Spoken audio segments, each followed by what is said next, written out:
जी नमस्कार, स्वागत है दिन मंत्र में सभी का। मेरा नाम है राहुल सिंह और जल्दी जल्दी जुड़ जाइए सभी। थोड़ा सा आज लेट हो गए हैं, थोड़ा सा आज माफी चाहेंगे, लेट हैं, कुछ टेक्निकल इशू था इसलिए लेट होने में क्लास शुरू हुई है।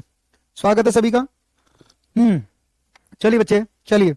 अच्छा ऐसा है सभी ध्यान दीजिए, आज एक टॉपिक करा रहा हूं। दो टॉपिक कर लिए थे ना हमने, शब्द और वाक्य, है ना। और आज एक टॉपिक है संज्ञा का। सिर्फ पढ़ाऊंगा क्योंकि ज्यादा समय नहीं दे पाऊंगा कि टेस्ट भी लूं, तो आज मैं पढ़ा रहा हूं संज्ञा। और देखिए मैं लिखने जा रहा हूं, थोड़ा सा मैं ध्यान से सुनिएगा। मैं लिखने जा रहा हूं एक, मुझे आज एक टॉपिक लेना है संज्ञा। कौन सा टॉपिक? संज्ञा। ठीक। और संज्ञा में भी बता तुम्हें कौन क्या चीज पूछेगा, एक शब्द उठा के देगा और पूछेगा भाववाचक संज्ञा। तो थोड़ा सा ध्यान दीजिएगा आज इस टॉपिक पर। समझ में आ रही बात? थोड़ा ध्यान दीजिएगा इस टॉपिक पर। भाववाचक संज्ञा बहुत पूछता है। आइए शुरू करें, आइए शुरू करें इस टॉपिक को। तो तैयार हैं आप? जरा एक बार इजाजत दे दीजिए, फिर मैं पढ़ाना शुरू करता हूं। ठीक है, गुड गुड आफ्टरनून। एक प्रश्न आएगा तुम्हें, और कैसे आएगा? गद्यांश पद्यांश में से एक शब्द उठा के देगा, पूछेगा कौन सी संज्ञा, संज्ञा के प्रकार पे प्रश्न आएगा। तो चलिए, गुड आफ्टरनून। चलिए तो मैं लिखने जा रहा हूं, बताइए, ध्यान से सुनिएगा मेरी बात, ध्यान से सुनिएगा। मैं कुछ लिखने जा रहा हूं।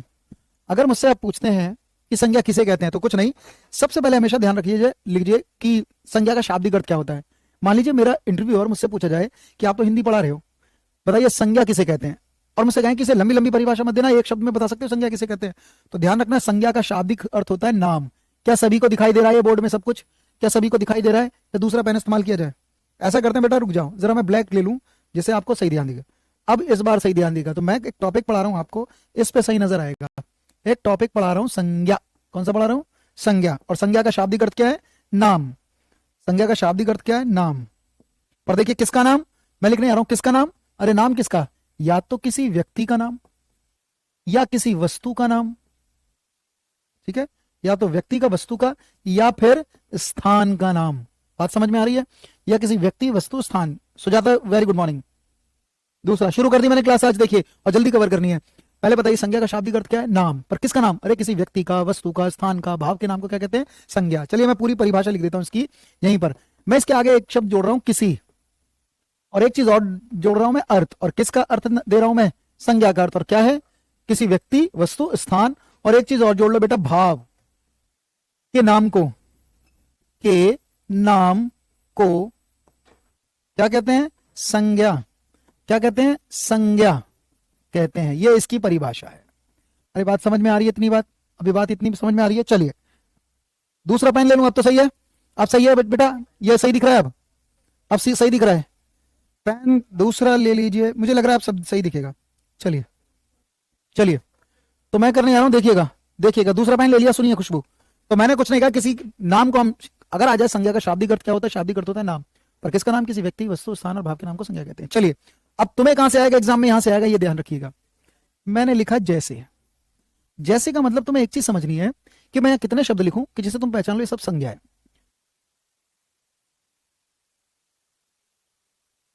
संज्ञा हिंदी में क्यों आई? व्याकरण के कई सारे हिस्से हैं, पर पता है जब किसी को संबोधित करना हो उसके लिए हमने संज्ञा लगाई है। पर ऐसा नहीं है कि संज्ञा में हिंदी में क्यों आई, क्योंकि संज्ञा हिंदी में इसलिए आई क्योंकि हिंदी के कई व्याकरण के पार्ट बनाने थे। ठीक है ना? चलिए चलिए आगे बढ़ते हैं। सुनिए जैसे, सुनिए जैसे का मतलब मैं उदाहरण देने जा रहा हूं, तुम्हें यहां से सीखना है, एग्जाम में यही आएगा। चलिए मैं लिखने आ रहा हूं। सबसे पहले देखिए, ऐसे ये लिखा मैंने व्यक्ति, तो चलिए मैं एक उदाहरण दे रहा हूं इसका ही। अगर मैं कहता हूं रमेश, तो क्या ये संज्ञा है? रमेश क्या ये किसी का नाम है या नहीं है? तो जिसके भी नाम होते हैं वो सब संज्ञा ही है। जैसे मैं लिखता हूं रमेश, ठीक है या नहीं है?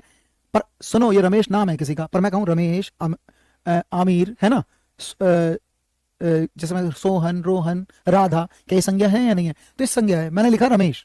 देखिए एक काम करें, मेरे सामने कुछ बच्चे खड़े हैं, ठीक है ना, एक का नाम राधा है, एक का नाम सुरेश है, एक का नाम रमेश है, एक रवि है। बताओ ये जितने बच्चे खड़े हैं क्या सारे के सारे संज्ञा है या नहीं है? बिल्कुल संज्ञा है, क्योंकि किसी के नाम है।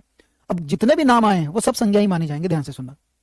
अब ठीक है ना? चलो देखो, तो रमेश संज्ञा है, तो मैं यहां कुछ नाम लिख दूं, रमेश, राधा, है ना, हरि, सोहन। तो क्या ये किसी के विशेष नाम है या नहीं है? ऐसे पढ़ो, तो जितने भी नाम दिखाई दे वो संज्ञा मानी गई है, याद रखिएगा।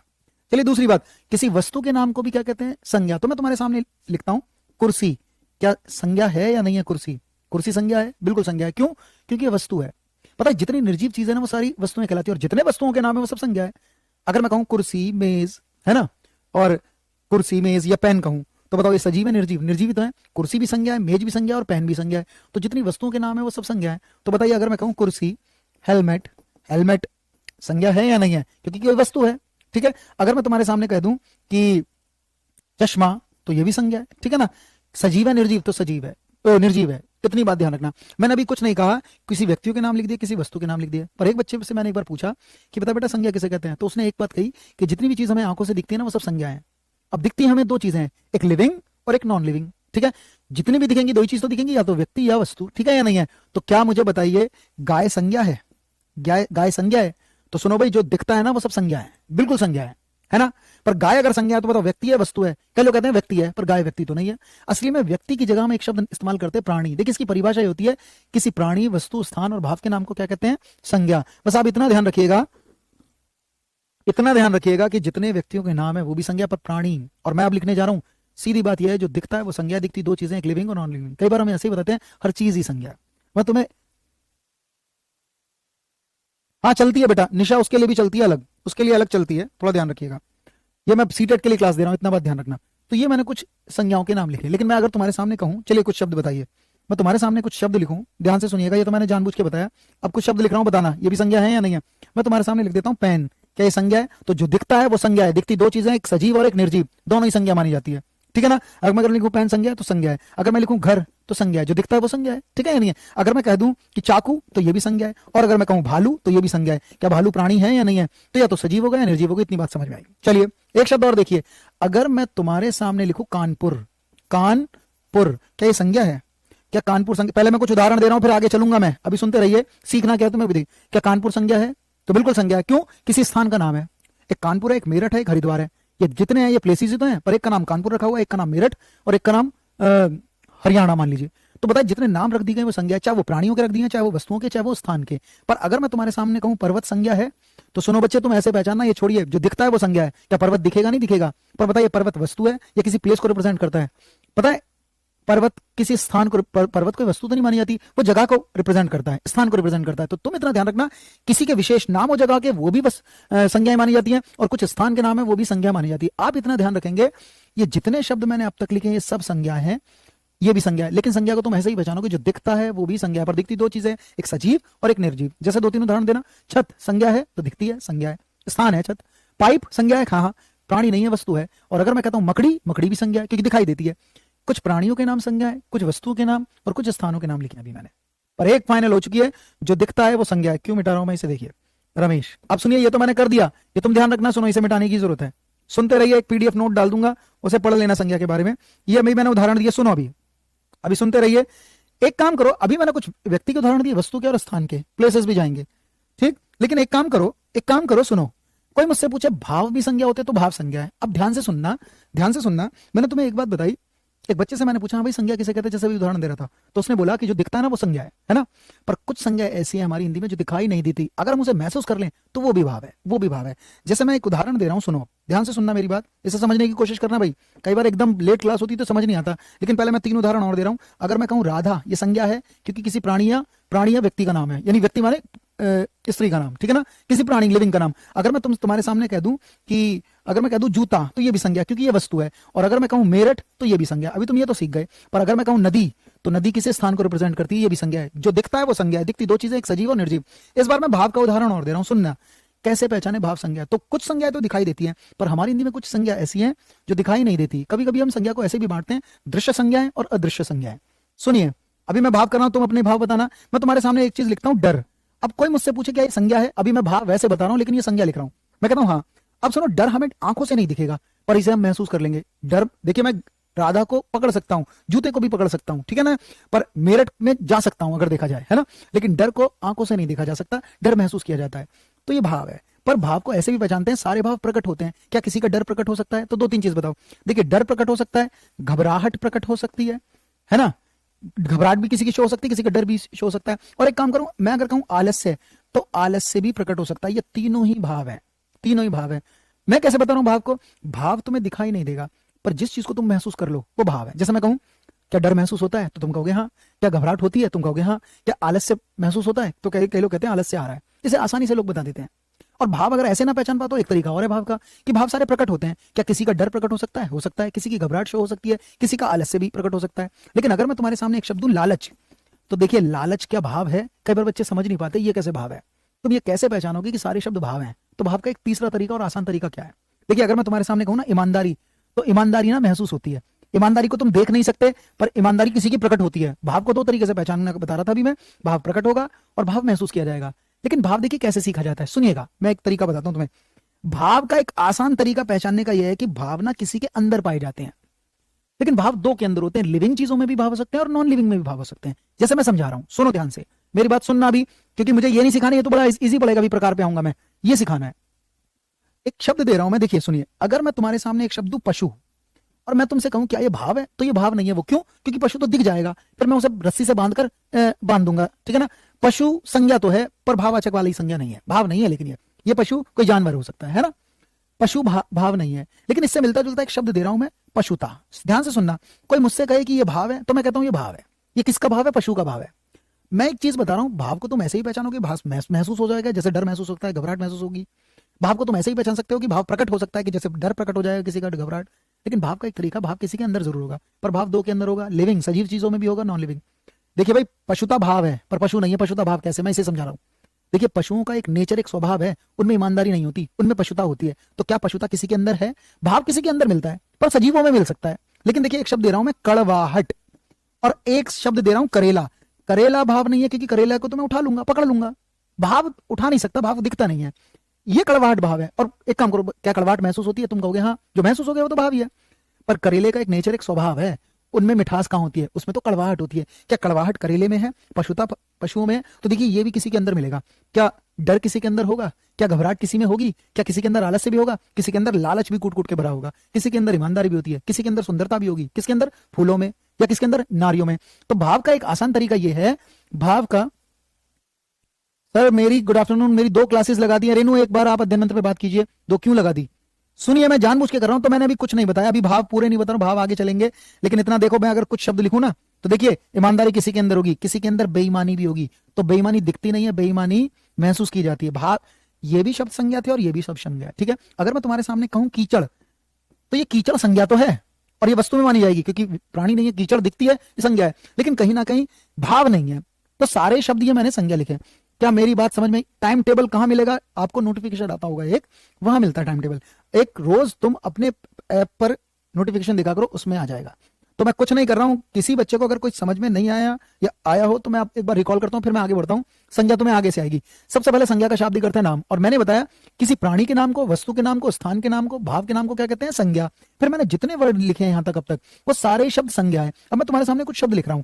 भाव को तुम ऐसे, संज्ञा को ऐसे ही पहचानो कि जो दिखता है वो भी संज्ञा, और कुछ संज्ञा ऐसी है जो दिखती नहीं है, जिसे महसूस करेंगे वो भी संज्ञा में लिखी जाती है। मैं तुम्हारे सामने एक शब्द लिख रहा हूं, अगर मैं तुम्हारे सामने लिख देता हूं रमेश, तो क्या ये संज्ञा है? किसी का नाम है ना। अगर मैं कहता हूं सुनीता, तो क्या किसी का नाम है? ये भी संज्ञा है, पर ये प्राणी है ना। फिर मैं कहता हूं आदमी, आदमी क्या दिख जाएगा तुम्हें? तो रमेश भी दिखेगी, सुनीता भी दिखेगी, आदमी भी दिखेगा। और आदमी भी वस्तु नहीं है, प्राणी है, तो जितनी प्राणी संज्ञा है। फिर मैं कहूं बंदर, क्या संज्ञा है? तो बिल्कुल संज्ञा है, क्योंकि दिखाई दे रहा है बंदर, जो दिखता है वो संज्ञा है ना। फिर मैं कहूंगा क्या स्थान के नाम भी जाएंगे? बिल्कुल जाएंगे। जैसे मैं लिख देता हूं अलीगढ़, तो ये भी संज्ञा है, कुछ इस विशेष स्थानों के नाम भी जाएंगे। पर अगर मैं तुम्हारे सामने ये लिख दूं शहर, तो शहर भी तो संज्ञा है, ये भी तो स्थानीय है, इतना ध्यान रखना। फिर मैंने इसके बाद ताकत, अगर मैं कहूं ताकत, तो ताकत भाव है, प्रकट होती है, ताकत महसूस की जाती है, पर ताकत किसी के अंदर होगी। अगर भाव पहचाना जाते तो किसी के अंदर होगी, इतना ध्यान रखना। अगर मैं तुम्हें कहूं डर, तो लिख दिया दया, क्या किसी में होगी? बिल्कुल, किसी के अंदर सादगी भी होगी।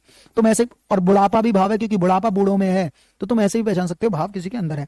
क्या इतनी बात समझ में आई सभी को? ऐसे कर दो एरो डालकर। लेकिन अब तक अगर किसी को कोई बात समझ में भी नहीं आई होगी, तो तुम तैयार हो जाओ, क्योंकि संज्ञा तुम्हें यहां से नहीं आएगी। अभी तो मैं चेक करना सिखा रहा था कि ये सब संज्ञा होती है। अगर किसी को संज्ञा नहीं आएंगी, तो संज्ञा तुम्हें आगे से पूछेगा एग्जाम में। ये सीखना है तुम्हें, ये सीखना है। कोई दिक्कत है? जुर्माना, तो देखिए जुर्माना तो क्रिया मानी जाएगी, जुर्माना किया गया। अगर कहेंगे जुर्म से जुर्माना, जुर्माना तो हाँ हो जाएगा, जुर्माना भाव है। तन्वी, जुर्माना भाव रखा जा सकता है, बिल्कुल भाव प्रकट कर रहा है, ये किसी क्रिया का भाव रखा जा सकता है। अभी मैं करूंगा, आप ध्यान से सुनो। मैं एक क्या हो रहा है? रुको, ये गड़बड़ हो रही है, तो मैं दूसरा पेज ले रहा हूं। देखिए, अरे यार सुनो बच्चे, एक पीडीएफ में दूंगा, सुनने, मैं दूसरा पेज ले रहा हूं। अगर किसी को संज्ञा नहीं आई, तो देखिए यहां से आएगी जुर्माना, जुर्म से जुर्माना, ठीक है ना। हाँ, बुढ़ापा भाव है, किसी के अंदर मिलेगा। कोई नहीं, देखिए यहां देखिए, नहीं भी आया अपने कमेंट जरा बंद करें, देखें। तुम्हें ना यहां से आएगा, जब तुम्हारा सीटेट का पेपर होगा, तो पैसेज में से एक शब्द देगा और पूछेगा ये कौन सी संज्ञा, प्रकार पूछेगा, जब भी आएगा। तो मैं करने जा रहा हूं संज्ञा के प्रकार में, थोड़ा समय ले जाता हूं बच्चे, संज्ञा के प्रकार। अच्छा, एक काम करें, अमूमन अब जब संज्ञा है, उसके 5 ही भेद माने जाते हैं। वैसे 3 बताते हैं, 3 प्रॉपरली तो 3 होते हैं, व्यक्तिवाचक, जातिवाचक, भाव। लेकिन तुम एक काम करोगे, संज्ञा के प्रकार कितने रखे जाते हैं? 5 के, कि 5 ही पूछी जा रही है। तो संज्ञा के कभी भी प्रकार पूछे तुमसे तो कितने लगाओगे? 5। बुढ़ापा, बुढ़ापा प्रकट होता है, बूढ़ों का भाव है बुढ़ापा, जो चीज प्रकट होती है। देखिए बुढ़ापा प्रकट किया जाएगा, किसी का बुढ़ापा महसूस भी किया जा सकता है कि इसके अंदर बुढ़ापा है, और ना समझ में आए तो बुढ़ापा किसी के अंदर पाया जाएगा। ठीक है ना, ये ध्यान रखिएगा, मैं समझा दूंगा, अभी टेंशन ना लो। ठीक है, अभी तो मैं बताऊंगा, आप शुरू कर रहा हूं। अगर पूछा जाए संज्ञा कितने प्रकार की है तो 5, और कौन कौन सी है सुन लो। देखिए असली में मैं तुम्हें एक तरीका बताता हूं, सुनो। असली में संज्ञा ना 3 प्रकार की मानी जाती है। कौन कौन सी? एक तो व्यक्तिवाचक, तुम ऐसे सीख लो इसे, फिर मैं 5 भी बताऊंगा। व्यक्तिवाचक संज्ञा होती है एक होती है जातिवाचक संज्ञा, एक होती है भाववाचक संज्ञा। ये 3 संज्ञा अमूमन हमारी हिंदी में प्रयोग की जाती हैं। जब भी मैं स्कूल में पढ़ा तो मैंने 3 सीखी। पर सुनिए, अब जातिवाचक में से 2 संज्ञाएं अलग कर ली गई हैं। एक को कहते हैं द्रव्यवाचक संज्ञा, ध्यान से सुनना मेरी बात, और एक को कहते हैं समूहवाचक संज्ञा। समूहवाचक संज्ञा, सुनते रहिए मेरी बात। जातिवाचक में से 2 संज्ञा निकाल ली गई हैं। कभी भी प्रश्न आए, अगर कभी प्रश्न आता है कि संज्ञा कितने प्रकार की मानी जाती, तो संज्ञा 3 है। देखिए भाई सुनिए, 2 प्रश्न बनते हैं, वैसे सीटेट में नहीं आते प्रश्न। अगर आ जाए रचना बनावट के आधार पर संज्ञा कितने प्रकार की होती है, तो संज्ञा 3 प्रकार की होती है। लेकिन कभी पूछा जाए अर्थ के आधार पर संज्ञा कितने प्रकार की है, अर्थ के आधार पर, रचना बनावट के आधार पर 3 है जो तुम्हें नहीं पूछेगा, और अर्थ के आधार पर कितनी है, वो होती है 5। देखिए कहते हैं जब संज्ञा बनी और जब संज्ञा की रचना की गई तो संज्ञा 3 थी, व्यक्तिवाचक, जातिवाचक, भाववाचक। लेकिन जातिवाचक में से 2 संज्ञा अलग कर ली हैं, जिसे एक का नाम द्रव्यवाचक कहा जाता है, एक का समूह। तो सुनिए, जब संज्ञा बनी और संज्ञा का निर्माण हुआ तब तो 3 थी, पर संज्ञा को अर्थ से पूछा जाए कि अर्थ से संज्ञा कितनी है, तो इनके अलावा ये 2 अर्थ भी माने जाते हैं, तो संज्ञा अर्थ के आधार पर 5 मानी जाती है। हाँ, तो जातिवाचक के 2 रूप हैं, मैंने फिर कहा जातिवाचक के 2 रूप हैं, ध्यान रखिएगा। अब सुनिए, तुम ज्यादा इस पे हम नहीं पढ़ते क्योंकि ये तुम्हें प्रकार नहीं पूछेगा सीटेट में, तुमसे पूछेगा क्या, ध्यान से सुनिएगा। फिर सुन लीजिए, संज्ञा 3 थी, ठीक है ना, लेकिन 2 संज्ञा और जातिवाचक में निकाली, एक द्रव्य और समूह। सीधी बात है, इसमें से कुछ संज्ञा इसमें चली गई और इसमें से कुछ संज्ञा इसमें भी चली गई हैं, और जो इन दोनों में नहीं आती, जो इसमें ही बच गई वो इसमें ही रह गई, ये ध्यान रखना। तो हम क्या करते हैं, एक तो ये संज्ञा सीखनी है, एक ये संज्ञा सीखनी है, एक ये तो सीखनी है, पर 2 ये भी सीखनी है, तो संज्ञा 5 भी हो गई अर्थ से। 1 2 3 4 5। मैं पहले कौन सी संज्ञा सिखा रहा हूं, व्यक्तिवाचक, और दूसरी कौन सी सिखा रहा हूं, जातिवाचक। ये थोड़ा ध्यान रखना, जातिवाचक के 2 रूप हैं, सुनते रहिएगा। तुम्हें प्रकार पे प्रश्न नहीं आएगा, तुम बस इस पे ध्यान दो। देखिए अब सुनिए, देखिए मैं फिर कह रहा हूं, यहां से शुरुआत कर रहा हूं, यहां से प्रश्न आएंगे। तुम्हें क्या प्रश्न आएगा, तुम्हारे सामने एक शब्द दे देगा बिंदी, और बिंदी दिखाई देती है संज्ञा है, बस तुमसे पूछ लेगा बताइए व्यक्तिवाचक है, जातिवाचक है, द्रव्यवाचक है, समूहवाचक है, भाववाचक है। तुम्हारे सामने एक संज्ञा का शब्द देगा और तुम पहचान लोगे, फिर तुमसे पूछेगा ये कौन सी संज्ञा है। तो मैं शुरुआत कर रहा हूं, इसे देखिए। मैं सबसे पहले 2 संज्ञा कराऊंगा, पहले व्यक्तिवाचक, जातिवाचक, उसके बाद द्रव्य और समूह, और अंत में भाववाचक कराएंगे। ये प्रश्न आएगा तुम्हें, ठीक है? यहां तक समझ में आई? यहां तक बात समझ में आई? सभी पहले एक काम करो, कमेंट करिए। संज्ञा बहुत मुश्किल चीज नहीं है, तुम पढ़ भी चुके हो, इतना ध्यान रखना। परिभाषा दी, अब कर रहा हूं, और मैं 2 को एक साथ कराता हूं, बच्चे ध्यान से सुनना, और बहुत जल्दी भी करनी है मुझे। एक लिखा है मैंने व्यक्तिवाचक, क्योंकि ये 2 संज्ञा जो करा रहा हूं बड़ी आसान होती है। एक होती है व्यक्तिवाचक और एक होती है जातिवाचक। पहले इन दोनों को सिखाना चाह रहा हूं, सुनिएगा सभी, और एरो डालकर चल रहा हूं मैं, ये वाली संज्ञा सिखाऊंगा। पहले एक लिखा मैंने व्यक्तिवाचक और एक लिखी मैंने जातिवाचक। सही है भाई, सही है? तुम क्या करोगे, सुनो भाई, तुम क्या करोगे, आवाज क्लियर है सभी को? तुम्हें एक प्रश्न आएगा, एक शब्द उठा कर देगा और तुमसे पूछेगा बताइए व्यक्तिवाचक है या जातिवाचक, ये पूछेगा। तो ऐसा कौन सा शब्द लिखूंगी जिसे तुम कहो व्यक्तिवाचक, ऐसा कौन सा लिखूं जिसे कहो जातिवाचक? तो पहले मैं इनकी परिभाषा देना जा रहा हूं। देखिए, जो शब्द बड़ा आसान है, विशेष, और विशेष वर्ड लिखा, पहले तो सुनो। जो शब्द विशेष व्यक्ति, वस्तु, स्थान, जो शब्द विशेष व्यक्ति, विशेष वस्तु, विशेष स्थान का बोध कराते हैं, उन्हें हम कहते हैं व्यक्तिवाचक। क्या लिखा है मैंने कि अरे भाई ऐसा कोई शब्द जो विशेष व्यक्ति की बात करेगा, विशेष वस्तु की करेगा, विशेष स्थान, और व्यक्ति की जगह ध्यान रखना, व्यक्ति की जगह कई बार प्राणी याद रखना है तुम्हें। इस व्यक्ति की जगह का मतलब है प्राणी। जो शब्द किसी विशेष प्राणी का नाम, विशेष वस्तु का नाम, विशेष स्थान का नाम बताता है, उसे हम कहते हैं व्यक्तिवाचक। सुनिएगा, और मैं जाति भी लिखने जा रहा हूं, सुनो। जातिवाचक में लिख रहा हूं, जो शब्द संपूर्ण जाति की बात करे, मैं सीधा ही संपूर्ण जाति लिख देता हूं। जो शब्द संपूर्ण जाति की बात करे, संपूर्ण जाति का मतलब यह है चाहे वो व्यक्ति की जाति हो, चाहे वो वस्तुओं की जाति हो, चाहे वो स्थान की जाति हो, जो संपूर्ण जाति का बोध कराते हैं उन्हें कहते हैं हम जातिवाचक संज्ञा। यहां तक पहुंच गया, देखिएगा, यहां तक पहुंच गया। चलिए आगे बढ़ रहा हूं मैं, देखिएगा ये आता है तुम्हें पेपर में। मैं पहला एग्जाम्पल देने जा रहा हूं, बताइएगा सभी लोग। मैं पहला शब्द दे रहा हूं, अगर मैं तुम्हें कहता हूं राम, तो बताइए क्या राम 50 थे या एक? क्या राम कोई विशेष व्यक्ति का नाम है या नहीं है? जब किसी विशेष व्यक्ति का नाम पूछे तो उसे हम कहते हैं व्यक्तिवाचक। और अगर मैं कहूं लड़का, तो मुझे बताइए क्या लड़का अपनी सारी जाति को रिप्रेजेंट कर रहा है? नहीं कर रहा है? बिल्कुल कर रहा है, ये ध्यान रखिएगा। देखिए मैं ऐसे समझा देता हूं, बताइए राम, राम सबका नाम है या किसी विशेष का नाम है? राम कुछ कुछ विशेष लड़कों का नाम होगा, पर लड़का कहूं तो सारे लड़कों को, जाति को रिप्रेजेंट कर रहा ही नहीं कर रहा है। तो जो शब्द सबको रिप्रेजेंट करेगा उसे कहते हैं हम जातिवाचक, और ये व्यक्तिवाचक। लेकिन एक अंतर और बताऊं, बड़ा आसान तरीका। जब भी आप व्यक्तिवाचक जातिवाचक पहचान रहे हो तो एक आसान तरीका है कि जितनी व्यक्तिवाचक संज्ञा होती है ना, उनका कभी भी बहुवचन नहीं बनता, बहुवचन नहीं बनता। लेकिन जितनी जातिवाचक संज्ञा होती है उनका हमेशा बहुवचन बन जाएगा, उनका हमेशा बहुवचन बन जाएगा। बहुवचन माने प्लूरल में बन जाएंगी। जैसे देखिए राम का बहुवचन नहीं बना सकते, राम हो थोड़ी ना कर दोगे, पर लड़का का लड़के कर दोगे। जब किसी संज्ञा का तुम बहुवचन रूप कन्वर्ट कर दोगे तो पक्का जातिवाचक होगी। इसे ऐसे भी पहचान सकते हैं। तो मैं करने जा रहा हूं और दो शब्द दे रहा हूं, बताइएगा। अगर मैं कहूं राधा, तो राधा सबका नाम है या किसी विशेष लड़की का नाम होगा? विशेष का नाम होगा। लेकिन अगर मैं कहता हूं नारी, तो नारी कहने से तो सारी महिलाएं आ जाएंगी, है या नहीं है? पर देखिए बड़ा आसान तरीका है, राधा का बहुवचन बना नहीं सकते आप, पर नारी का बहुवचन नारियां। इतना ध्यान रखना, अगर व्यक्तिवाचक की पहचान है, इसका एक वचन में रहती है, बहुवचन बनता ही नहीं है, इसका बहुवचन बनता है। और एक दो शब्द और बताओ, इस बार मैं देता हूं कानपुर। अगर मैं तुमसे कहूं कानपुर, तो कानपुर 50 शहरों का नाम है या विशेष शहर का नाम है? तो जो विशेष शहर का नाम हो वो व्यक्तिवाचक है, ऐसे ध्यान रखो। लेकिन बच्चे अगर मैं तुम्हारे सामने कहूं शहर, तो शहर तो अलीगढ़ भी है, मेरठ भी है, कानपुर भी है, बहुत सारे हैं। तो जो पूरी जाति को रिप्रेजेंट करेगा उसे कहते हैं जातिवाचक। और बहुत सारे शब्द आएंगे। फिर देखिए गंगा, अगर मैं गंगा कहूं तो 50 नदियों का नाम है या विशेष नदी का नाम है? अरे विशेष नदी है, और जो दिखता है वो संज्ञा है। अरे ये भी दिख रहा है, ये भी दिख रहा है ना। लेकिन अगर मैं कहूं नदी, तो नदी कहने से तो कावेरी, कृष्णा, गोदावरी, है ना, बहुत सारी नदियां हो जाएंगी। तो क्या ये अपनी पूरी जाति को रिप्रेजेंट कर रहा है? नहीं कर रहा है? कर रहा है। पर नदी का नदियां, शहर का शहरों, नारी का नारियां, पर इनमें से किसी शब्द का बहुवचन नहीं बनता। यहां से प्रश्न आते हैं, तुम्हें कोई भी एक शब्द उठा के देगा, ठीक है ना, याद रखिएगा। एक काम और करें, अभी 2-3 शब्द और लिख रहा हूं। बताइए अगर मैं तुम्हारे सामने कहूं हिमालय, तो हिमालय 10 पर्वतों का नाम नहीं है, किसी विशेष पर्वत का नाम है। लेकिन बेटा अगर मैं पर्वत लिख दूं ना, तो पर्वत भी संज्ञा है। पर्वत अपनी सारी जाति को रिप्रेजेंट करता है, सबके लिए एक नाम है। एक किसी ने कहा हाथी, अच्छा भी बता रहा हूं, एक काम करना, मैं तुम्हें एक शब्द देता हूं गाय, या मैं एक शब्द देता हूं हाथी। एक बच्चे ने कहा हाथी, अगर किसी संज्ञा का तुम बहुवचन बदल दोगे, एक वचन है हाथी, इसका बहुवचन है हाथियों, अरे है या नहीं है?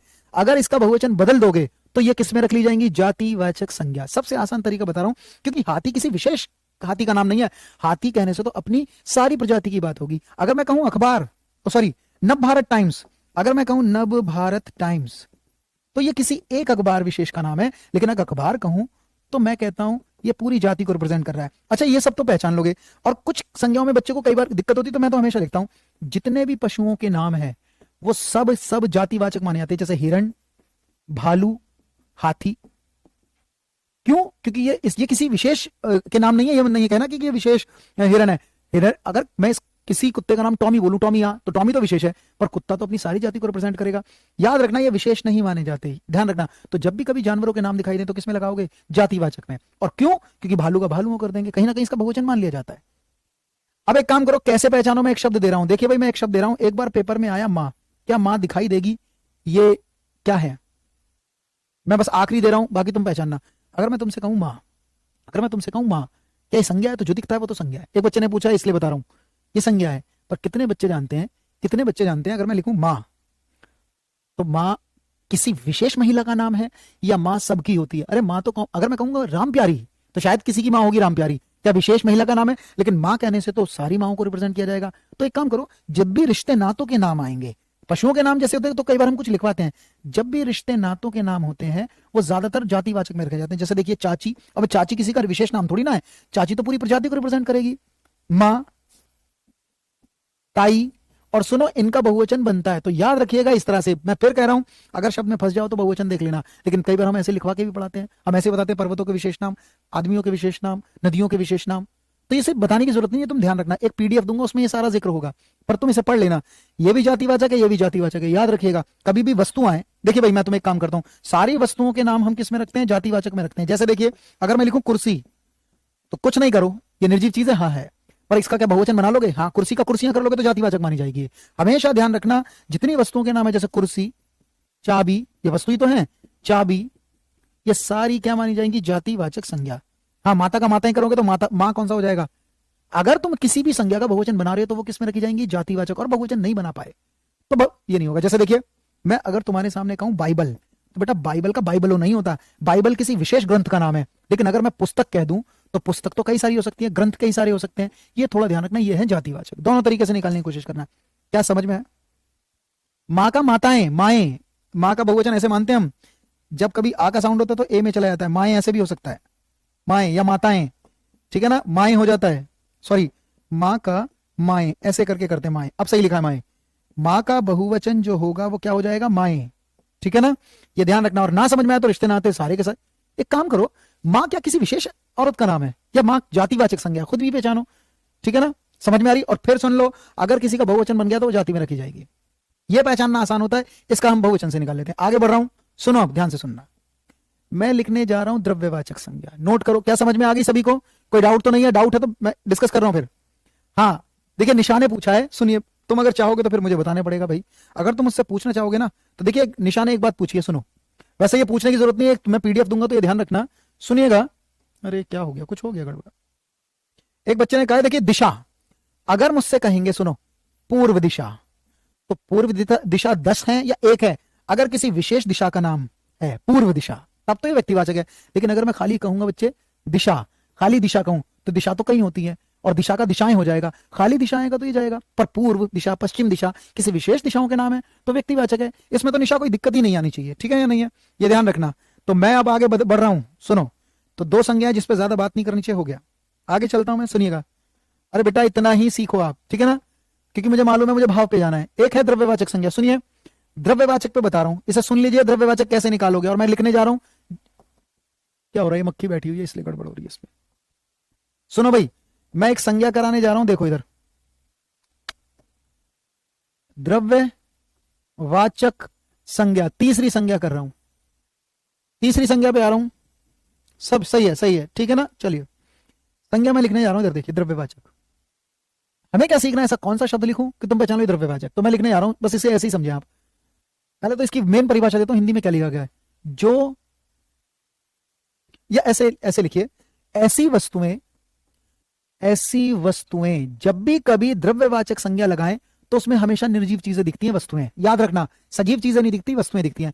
ऐसी वस्तुएं जिन्हें, जिनसे नाप तोल, नाप तोल का बोध होगा, नाप तोल का बोध हो, बोध हो, उसे कहते हैं हम द्रव्यवाचक। ऐसी वस्तुएं, ऐसी चीजें जो नाप तोल की बात करेंगी या जिन्हें नापा तोला जाएगा, उन्हें कहते हैं द्रव्यवाचक। तो जितनी भी वस्तुओं को नाप तोल की बात करेंगी वो द्रव्यवाचक माना जाएगा। सुनिए, लेकिन देखिए इंग्लिश में इसे मटीरियल नाउन कहते हैं। इंग्लिश में इसे कौन सी नाउन कहते हैं, मटीरियल नाउन। एक काम करो, इंग्लिश में जब मैंने मटीरियल नाउन देखी तो उसकी एक परिभाषा पढ़ी मैंने, डेफिनेशन, और उसकी परिभाषा भी लिखने जा रहा हूं, क्योंकि आसान तरीका इससे भी है। कभी इससे तुम्हें ना निकले द्रव्यवाचक तो इससे करना जो मैं अब लिखने जा रहा हूं। इसकी एक परिभाषा और ध्यान रखना, ऐसे भी पहचानने की कोशिश करना। जब इससे समझ में ना आए तो भाई सीधी बात है, जिन वस्तुओं को नाप तोल लिया जाएगा वो द्रव्यवाचक मानी जाएंगी। लेकिन इसे ऐसे भी देखना जो मैं अब लिख रहा हूं, ऐसी वस्तुएं, ऐसी वस्तुएं जिनसे, जिनसे दूसरी वस्तुओं का निर्माण हो, ऐसी वस्तुएं जिनसे, ऐसी वस्तुएं जिनसे, जिनसे दूसरी वस्तुओं का, दूसरी वस्तुओं का निर्माण हो, निर्माण हो, उसे द्रव्यवाचक संज्ञा कहते हैं, उसे द्रव्यवाचक संज्ञा कहते हैं। ध्यान से सुनना मेरी बात अब। अरे ऐसी चीजें जो नाप तोल की बात करेंगे वो भी द्रव्यवाचक मानी गई। और अगर इससे ना समझ में आए तो इसे ध्यान रखना कि ऐसी चीजें जिनसे दूसरी वस्तु गढ़ ली जाएंगी उसे द्रव्यवाचक माना जाएगा। और मैं लिखने जा रहा हूं, मैं लिखने जा रहा हूं कुछ शब्द, देखिएगा। पर इसमें ना 3 तरह की वस्तुएं आती हैं, ये भी लिख देता हूं मैं बहुत शॉर्ट में। इसमें कुछ धातु और अधातु शब्द आएंगे। धातु माने मेटल, इसमें कई बार द्रव्य चीजें आती है, लिक्विड चीजें भी आती हैं, और इसमें कुछ सामग्री भी चली जाती है। और ये सारी वस्तुएं ही होती हैं सामग्री। जैसे मैं तुम्हें आप लिख के दिखाता हूं, कुछ चीजें ध्यान रखना। पहले मैं पहला शब्द देता हूं लोहा। पहले बताओ क्या लोहा संज्ञा है? जो दिखता है वो संज्ञा है, और व्यक्ति नहीं है, वस्तु है। ध्यान रखना, द्रव्य में वस्तु आएंगी। चलिए बताइए, लोहा गिना जाता है, मापा तोला जाता है? लोहा गिन नहीं सकते। वो क्यों? क्योंकि लोहे के ना भंडार बहुत हैं। अगर ये चीज ढेर सारी मात्रा में है तो गिनी नहीं जाती, मापी तोली जाती है। बताइए लोहा गिना जाएगा, मापा तोला जाएगा? क्योंकि लोहे के बहुत सारे भंडार हैं, है या नहीं है? और जो चीज भंडार में रहती है वो मापी तोली जाती है। याद रखना, जब लोहा आए तो तुम एक काम करना, क्या ये ढेर सारी मात्रा में नापा तोला जाएगा? ठीक है, तो ऐसी चीज जो गिनी नहीं जाए, मापी तोली जाए, उन्हें हम द्रव्यवाचक रखते हैं। पर एक काम करो, क्या लोहा वस्तु है? क्या लोहे से सरिया बन जाएगा? क्या लोहे से बर्तन बन जाएंगे? क्या लोहे से कोई ना कोई चीज बन जाएगी? ऐसी चीजें जिनसे दूसरी वस्तु बना ली जाएंगी तो वो वस्तु क्या मानी जाएंगी? द्रव्यवाचक। क्या ये किसी वस्तु के लिए कच्चा माल है? ये रॉ मटेरियल होते हैं, असली में ये रॉ मटेरियल होते हैं। तो तुम 2 तरीके से पहचानोगे इसे। और देखिए अभी दोहा मैंने धातु लिखा है, कुछ मेटल, तो जितनी चीज गिनी नहीं जाए, मापी तोली जाएंगी, वो चाहेंगी द्रव्यवाचक। लेकिन ध्यान रखना, ढेर सारी मात्रा में। और ये ना समझ में आया तो इनसे दूसरी वस्तु बन जाएगी। तो बताइए तांबा, तांबा गिना जाता है, मापा तोला जाता है, और तांबे से सरिया बन जाएगा, प्लग बन जाएंगे, बहुत सारी चीज, तो इनसे दूसरी वस्तु बन जाएगी। चांदी द्रव्यवाचक है, गिनी नहीं जाती, मापी तोली जाती है। अगर मैं कहता हूं तांबा, चांदी, जस्ता, ये भी है। चलिए एक शब्द देता हूं प्लास्टिक। प्लास्टिक धातु तो नहीं है, ये अधातु होती है, पर प्लास्टिक से क्या बाल्टी बन जाएगी, प्लास्टिक से बर्तन बन जाएंगे। तो ऐसी चीजें जिनसे दूसरी वस्तुओं का निर्माण होगा वो सब किस में जाएंगी, वो सब किस में जाएंगी, द्रव्यवाचक संज्ञाएं। तो पहली, और ध्यान रखना इनमें वस्तुएं ही आती हैं, तो पहली तो धातु हो गई। एक चीज सुनो, एक दूसरी चीज और लिख रहा हूं, इस बार मैं लिख रहा हूं दूध। बताओ दूध गिना जाता है, मापा तोला जाता है? जितनी चीज लिक्विड फॉर्म में है वो तो पक्का द्रव्य है, उसे तो गिन ही नहीं सकते, मापेंगे तोलेंगे, तो ये तो आंख बंद करके लगाना, जितने लिक्विड चीज है। अगर मैं तुमसे कहूं शहद, तो बेटा शहद गिना नहीं जाता। अब यहां ये मत देखना कि शहद से कोई चीज बने, वैसे शहद से च्यवनप्राश भी बन सकता है, बहुत सारी चीजें बन सकती हैं, पर कहीं ना कहीं शहद लिक्विड फॉर्म में है, तब तो ये द्रव्य मानी जाएगी। जैसे तेल, जैसे पेट्रोल, ठीक है ना, जो चीज नाप तोल ली जाएंगी वो तो पक्का द्रव्य है, गिनी नहीं जा सकती है, ठीक है या नहीं है। और सुनो, कोयला ढेर सारी मात्रा में है, और कोयले से कई सारी चीजें बन सकती हैं, ठीक है ना, कोयले से हम कई सारी चीजों का निर्माण करते हैं, उसका इस्तेमाल किया जाता है। तो ध्यान रखो, अगर कोयला ढेर सारी मात्रा में होगा ना पतोला जाएगा। मैं भी शब्द लिखूंगा कोयला भी, पर देखिए धातु और अधातु दोनों चीजें जाती हैं, दूध, शहद, तेल, पेट्रोल, है या नहीं है। अगर मैं तुम्हारे सामने कहूं एक शब्द देखिए दही द्रव्यवाचक है। अगर मैं कहूं शराब द्रव्यवाचक है, अरे है या नहीं है, याद रखिएगा तुम इसे लिक्विड फॉर्म में। और यकीन करो, अगर मैं क्रीम भी कहूं तो सुनो, क्रीम गिनी नहीं जाती क्योंकि क्वांटिटी में होती है, ढेर सारी मात्रा में होती है। अरे क्रीम इतनी सी है, इतनी सारी है, तो नापी तोली तो जाएगी। एक काम करो, एक चीज और बताओ, अगर मैं कहूं मिट्टी, मिट्टी गिनी जाती है या मापी तोली जाती है? मिट्टी से बर्तन बन जाएंगे। अब सुनिए, मैं एक दो शब्द लिख रहा हूं, कभी कभी आएगा गेहूं, कभी कभी आएगा चावल, कभी कभी आएगा लकड़ी, और कभी कभी आएगा कोयला। सुने, क्या ये सामग्रियां हैं जो इस्तेमाल की जाती है घर में? बात ध्यान से सुनिएगा। गेहूं को कई लोग कैसे गिन भी तो सकते हैं, पर गेहूं ढेर सारी मात्रा में होगा तो नापा तोला जाएगा। अगर ये चीजें ढेर सारी मात्रा में होंगी तो क्या नापी तोली जाएंगी? ना समझ में आया तो देखिए, गेहूं चावल तो सामग्री है ही, खाने पीने की सामग्री तो रखते हैं, पर क्या लकड़ी से कुर्सी बनेगी? कोयले से भी बहुत सारी चीजों में इस्तेमाल किया जाएगा। जब जब इसका इस्तेमाल किसी दूसरे शब्द में होगा, शहद नापा तोला जाएगा। शहद, ये द है बेटा, शहर नहीं है, शहद, शहद लिखा है, शहद, ये शहद लिखा है, ठीक है, शहद, शहद चाटा मीठा जो होता है वो। तो ध्यान रखना, मिट्टी, गेहूं, चावल, लकड़ी, कोयला, क्योंकि ये ढेर सारी मात्रा में नापी तोली जाती है, इसलिए क्या माना जाता है, ये द्रव्यवाचक संज्ञा। पानी भी जाएगा। अरे क्या समझ में आ रही है बात या नहीं? बताइए, मैं तुम्हारे सामने लिखूं गुड़, गुड़, तो क्या गुड़ गिना जाता है या ढेर सारी मात्रा में मापा तोला जाएगा? और गुड़ से बहुत सारी चीजें बनेंगी। चीनी, चीनी गिनी जाती है या क्वांटिटी में होती है? अरे ढेर सारी, गेहूं चावल क्वांटिटी में है, मात्रा में है, तो जो चीज मात्रा में होती है वो नापी क्या होती है, वो द्रव्य मानी जाती है। समझ गए या नहीं? क्या इतनी बात समझ में आई? मैं आगे चलूं, द्रव्यवाचक संज्ञा याद रखिएगा। आगे चल रहा हूं, अगला द्रव्यवाचक। एक चौथी संज्ञा होती है, सुनिएगा बच्चे, एक चौथी संज्ञा होती है समूहवाचक संज्ञा। एक चौथी संज्ञा होती है समूहवाचक संज्ञा। समूहवाचक संज्ञा, ध्यान से सुनिए, समूह, चौथी संज्ञा पे जा रहा हूं, समझ में आ रही है बात? तो ऐसी चीजें जिन्हें मापा तोला जाए या जिनसे दूसरी वस्तु बन जाएंगी वो जाएगा। देखिए, मैं तुम्हारे सामने बहुत सारे शब्द लिख सकता हूं, ध्यान रखना, इतनी चीजें ध्यान रखना। चलिए समूहवाचक संज्ञा लिखने आ रहा हूं, समूहवाचक। समझ आ गया? आगे बढ़ते हैं, क्योंकि बहुत ज्यादा समय नहीं देना बेटा, इजी इजी चीजें हैं ये, कोई मुश्किल नहीं है इसमें। ऐसा नहीं कि मैं बहुत सारे एग्जाम्पल, एक पीडीएफ दूंगा उसे पढ़ना। समूहवाचक संज्ञा किसे कहते हैं, मैं लिखने जा रहा हूं। हमें क्या सीखना है, ऐसा कौन सा शब्द लिखूं कि तुम पहचान लो समूहवाचक है? तो मैं लिखने जा रहा हूं, ऐसे ऐसे शब्द जो किसी वस्तु, और दूसरी चीज लिख रहा हूं मैं, प्राणी। अच्छा प्राणी, एक काम करो, द्रव्यवाचक संज्ञा में केवल वस्तुएं आती हैं, द्रव्यवाचक संज्ञा, लेकिन जब समूह की बात होती है तो इसमें वस्तु भी आती है और प्राणी की भी बात, दोनों की बात आएगी। ऐसे शब्द जो किसी वस्तु या प्राणी के समूह, समूह माने ग्रुप, समूह का बोध कराते हैं, समूह का बोध कराते हैं, तो उन्हें कहते हैं समूहवाचक संज्ञा। लेकिन ध्यान रखना, वेरी गुड, ऐसे शब्द जो किसी वस्तु के या किसी प्राणी के समूह की बात करे वो कहते हैं द्रव्यवाचक संज्ञा। मैं शब्द लिखने जा रहा हूं, बताइए, एक शब्द लिख रहा हूं मैं, सेना। जब ये शब्द आएगा तुम्हारे सामने तो तुम कैसे पहचानो ये समूहवाचक है? तो देखिए, ये शब्द दो का ग्रुप हो सकता है, समूह, या तो प्राणियों का, वस्तुओं का, या फिर प्राणी का। वस्तु माने निर्जीव चीजों का समूह हो सकता है या सजीव चीजों का। तो बताओ, सेना क्या ग्रुप है? क्या सेना एक सैनिक से मिलकर बनती है, कई सारे सैनिकों से? क्या ये सैनिकों का समूह है या नहीं है? क्या ये किसी मेल का समूह है या नहीं? मेल मतलब सजीव चीजों का। तो तुम्हें एक काम करना, जब ये शब्द आता है, ये पूरा गैंग का गैंग, ग्रुप का ग्रुप दिखता है, सेना सैनिकों का समूह है या नहीं है?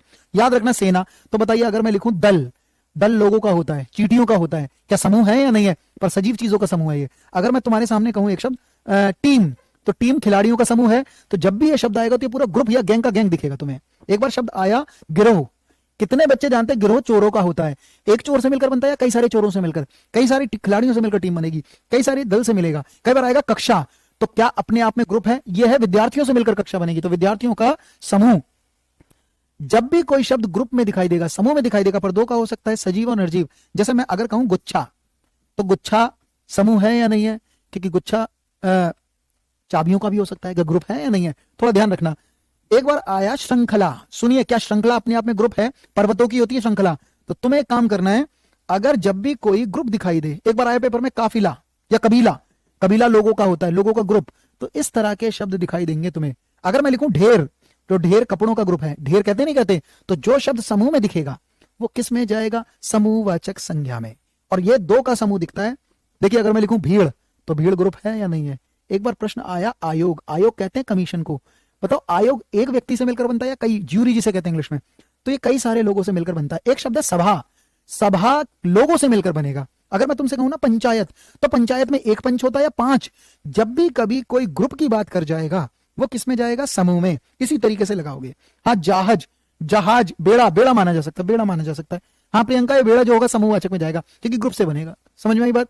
इतनी बात ध्यान रखना। तो सेना, दल, टीम। देखिए कभी कभी मैं बताऊं, अगर मैं तुमसे पूछूं कवि, तो कवि जातिवाचक संज्ञा, कि कवि का कवियों हो जाएगा।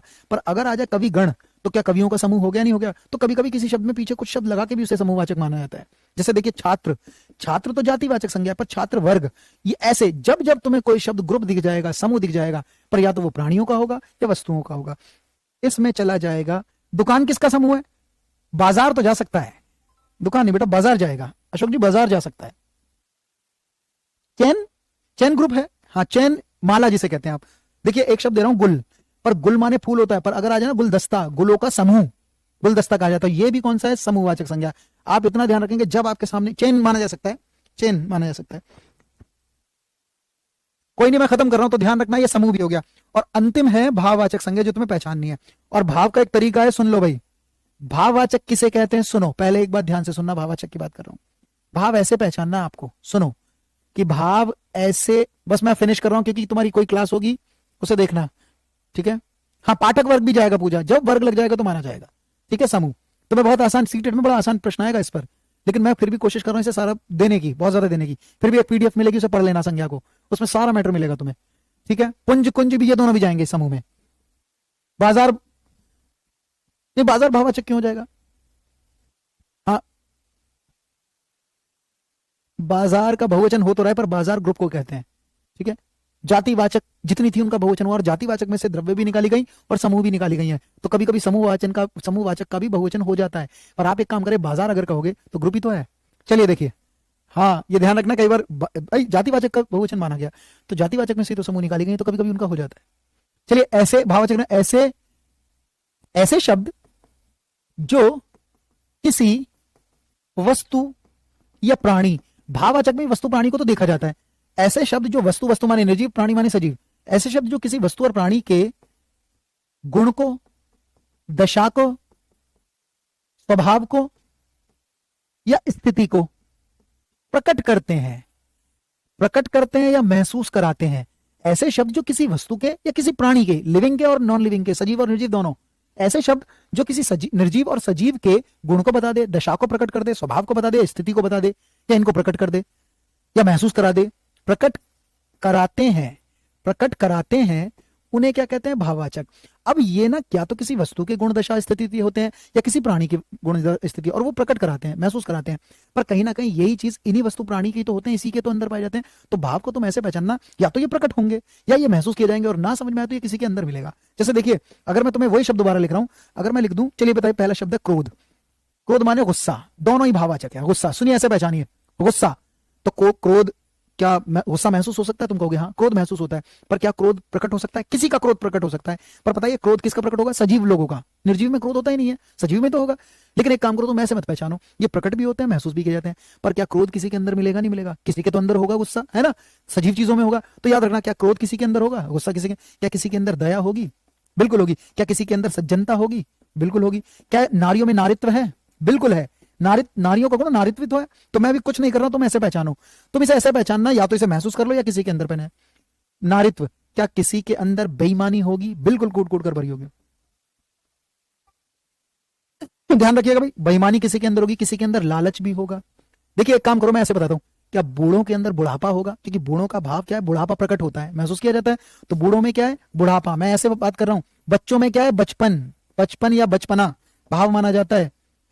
बचपन भाव है, तुम ऐसे ही पहचानना इसे। भाव किसी के अंदर मिलता है, ये ध्यान रखिएगा। थोड़ी सी बात करने जा रहा हूं, ध्यान रखिएगा। बचपन, बुढ़ापा, है ना। एक और देखिए, क्या किसी के अंदर शालीनता होगी? शालीनता होगी, ठीक है। नहीं है, ये थोड़ा सा ध्यान रखना है, ये थोड़ा सा ध्यान रखना है। भाव किसी के अंदर मिलेगा, ठीक है। क्या किसी के अंदर घबराहट होगी?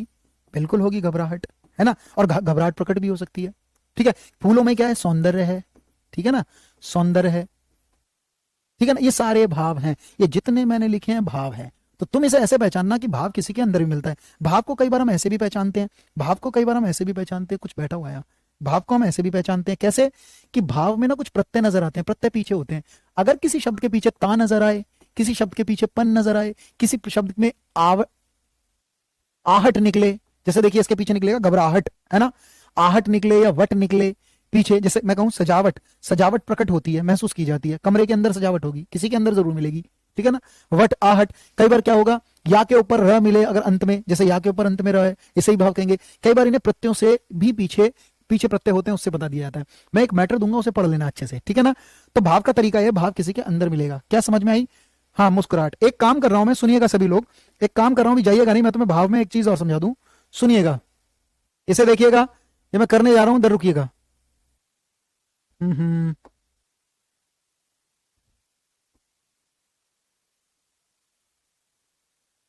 रुकिएगा बेटा, रुकिएगा, सुनिएगा। मैं तुम्हें एक चीज समझाता हूँ, देखिएगा। मैं कुछ एक पीडीएफ लाया था, मैं चाहता था तो इससे ही पढ़ा देता तुम्हें, तुम्हें ज्यादा अच्छा लगा। यहाँ संज्ञा की परिभाषा भी छोड़िएगा, इससे बढ़िया पीडीएफ मिलेगी तुम्हें, छोड़िए ये। मैं भाववाचक में बता रहा हूँ, देखिए सुनिएगा। यहाँ विशेष नाम भी बताया था मैं, तो भी था, द्रव्यवाचक भी बताना था, लेकिन मुझे पीडीएफ से नहीं पढ़ाना था।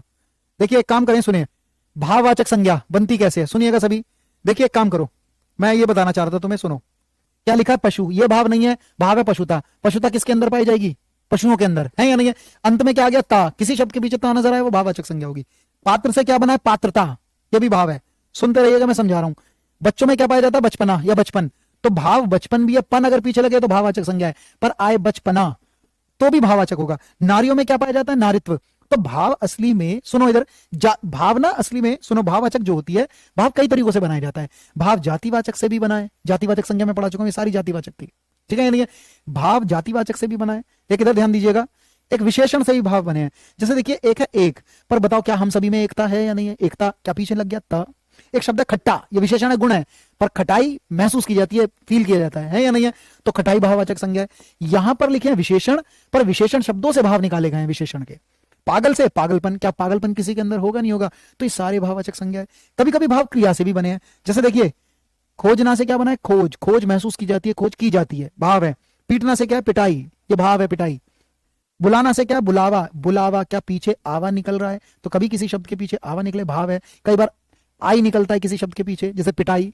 अगर मैं कहूं भलाई, क्या भलाई महसूस होती है?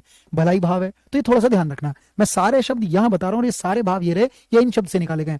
हमारी हिंदी में भाववाचक हम ऐसे समझ तो लेते हैं कि भाव महसूस किए जाते हैं, भाव प्रकट होते हैं, और भाव किसी के अंदर होते हैं। पर भाव हमारी हिंदी में 5 तरीके से बने हैं। जातिवाचक से भी भाव निकाला गया है, विशेषण से भी भाव निकाला गया है, और क्रिया से भी भाव निकाला गया है। एक शब्द और देखिए, कभी कभी, ये छोड़िए, कभी कभी क्रिया से तो मैंने बता ही दिया, सर्वनाम से भी भाव बना है। मैं पीडीएफ देना नहीं चाहता, बस खत्म कर दी, मैं दूसरी क्लास बाद में करूंगा, ये खत्म कर रहा हूं मैं। अपना से क्या बना है? अपनापन। तो अपनापन भी भाव है, अपनापन हमारे अंदर होता है। मम से क्या? ममता। ममता माँ में होती है, ये भी भाव है। और सर्व से क्या है? सर्वस्व। ये थोड़ा सा ध्यान रखोगे, इस तरह की पीडीएफ आपको मिलेगी। जब आप भाववाचक पढ़े तो भाववाचक में एक चीज पढ़ लीजिएगा कि भाववाचक बनी जब, तो भाववाचक अपनी अपनी बनी, भाववाचक कुछ शब्दों से बने हैं। लेकिन तुम्हें शायद एक ही प्रश्न आएगा, अगर एक शब्द दे तो भाववाचक कैसे पहचानोगे? तो भाव का तरीका यह है, सही है। और क्लास जो होगी वो धीरे होगी। आज मैंने संज्ञा का टॉपिक कर लिया है, एक अगली क्लास जैसी शुरू करूंगा तो एक टेस्ट लूंगा मैं तुम्हारे संज्ञा का, पढ़ लेना, और एक मैटर भी मिलेगा। हाँ, शीतलता पानी के अंदर होगी तो शीतलता भी भाव है, ता आ जाए तो भाव। मैं आज यहीं रोक रहा हूं बच्चे। धनवान विशेषण है, धनवान का अगर कहोगे तो देखिए, ऐसा जरूरी नहीं कि सारे शब्दों से विशेषण कर जाओगे, लेकिन धनवान का भाव नहीं निकलेगा। अगर कहेंगे धनवान का, धनद हो जाएगा, धनद भी नहीं है। हाँ, धनद, धन को देने वाला, धनद भाव नहीं, धनद तो फिर विशेषण ही बनेगा, धन भाव से नहीं निकलेगा भाई भाव, थोड़ा ध्यान रखना। हाँ, ये सारा मैटर उसमें देगा, मैं इससे नहीं देना चाह रहा था, इस मैटर से। जो मैं पीडीएफ दूंगा ना तुम्हें, उससे पढ़ना, उसमें सारी चीजें मिलेंगी तुम्हें। तो बहुत बहुत शुक्रिया आपका आने का। अगली क्लास में मिलते हैं बच्चे, धन्यवाद सभी का। पर संज्ञा तुम्हें समझ में आई? आज मैं थोड़ा सा प्रॉपर, मुझे नहीं लगा कि मैंने ज्यादा बेहतरीन तरीके से तुम्हें बताया, पर देखिए 5 संज्ञा पहचाननी है तुम्हें। व्यक्तिवाचक कुछ विशेष नाम होते हैं, जातिवाचक जो सबको रिप्रेजेंट करते हैं, द्रव्यवाचक कुछ ऐसी वस्तुएं जिन्हें नापा तोला जाएगा, जिनसे वस्तु बनाई जाएगी, समूहवाचक वो है जो शब्द किसी को ग्रुप दिखेगा, चाहे वो वस्तु का हो चाहे क्या प्राणियों का हो, और भाव ऐसे शब्द हैं या तो महसूस कर लो या प्रकट होंगे या भाव किसी के अंदर जरूर मिलते हैं, ठीक है ना। और मैंने कुछ तरीके ही बताए। दुश्मनी भाव है, दुश्मनी भाव है, दान भाव है, दानवीर नहीं है, दानवीर विशेषण है, दानवीर से दान निकला जयदेव जी, ठीक है ना, दान भाव है। चलिए कोई नहीं, आगे अगली क्लास में करेंगे, देखेंगे क्या करेंगे, पर आज इतना ही रखो, ठीक है।